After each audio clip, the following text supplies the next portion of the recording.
start by telling me your name. My name is Nancy Hostetler. How old are you? I am 73 years old. So that makes you born in what year? 1936.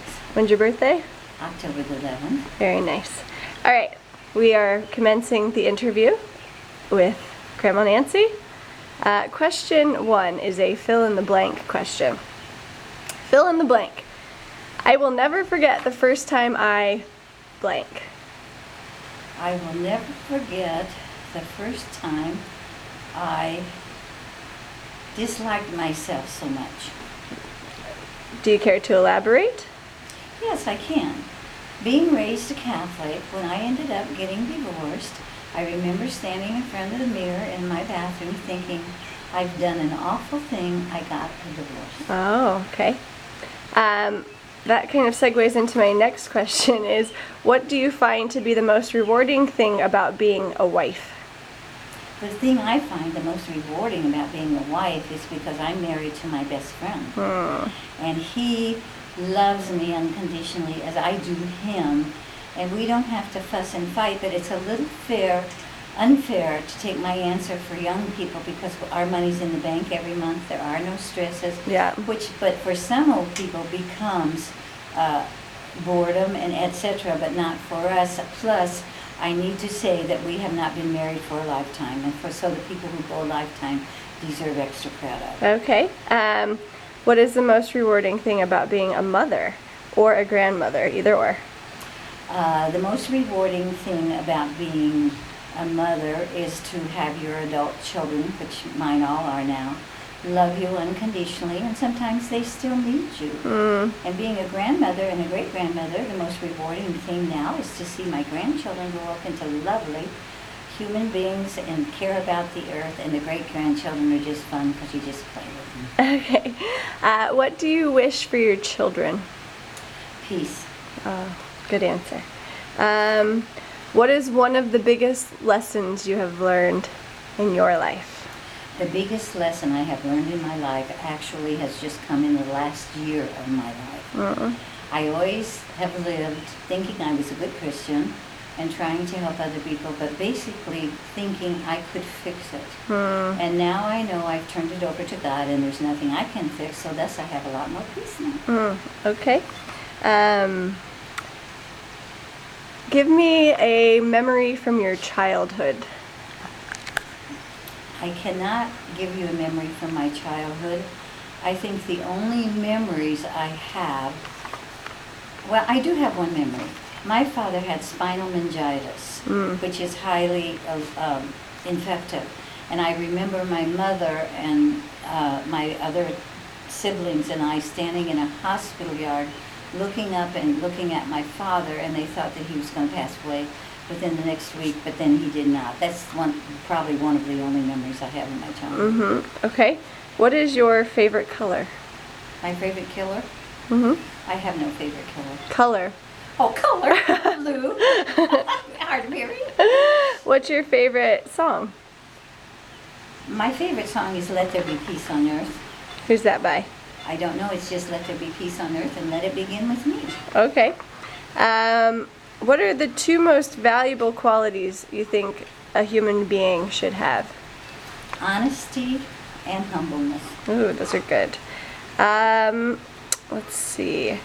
If you could tell me one more story, any story at all, what story would you tell me? A story about my life? Anything you want. Anything you think is valuable, or a great story you heard once, a story about your life, a story about your kids, a story about... Since I have really become closer to my God in my late life, the greatest story for me is the birth of Christ and his suffering and dying on the cross, and that's my honest answer. Very, very good. If you could ask God one question, what would it be?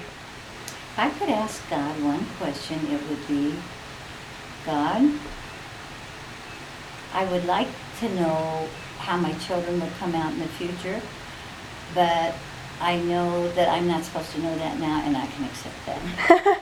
But you get the one question, so it can be whatever you want. About any, you want me to have another question? No, that one's fine. I'm just saying you don't have to qualify it. What are your thoughts about death and dying? My thoughts about death and dying are it'll just be another day. My husband and I both truly believe that we're going on to a better place, and so we have no qualms about death and dying at all. I would really prefer a quick death. Wouldn't we all? So the people around me wouldn't have to suffer, do you understand? Yeah. But no fear at all, no. What for you is the most beautiful place on earth?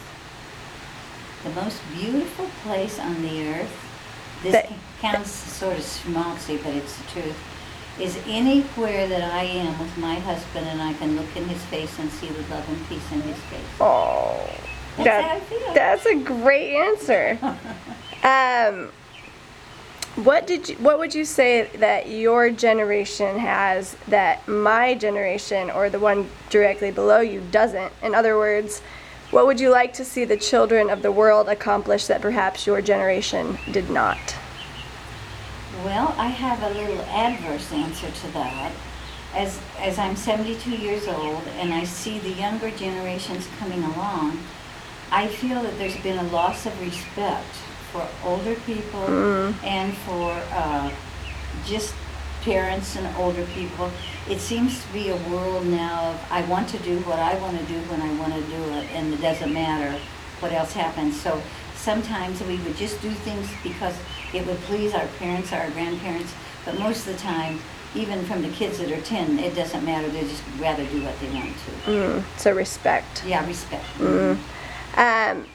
So this is sort of an interesting thought, but in Native American culture, and we don't seem to have this anymore because of all of our technology and TVs going all the time and all of the distractions that we have. It used to be in certain cultures the way families would gather would be around a fire, and there would be storytelling, and that's how one generation would connect to another, and we don't seem to have that very much anymore.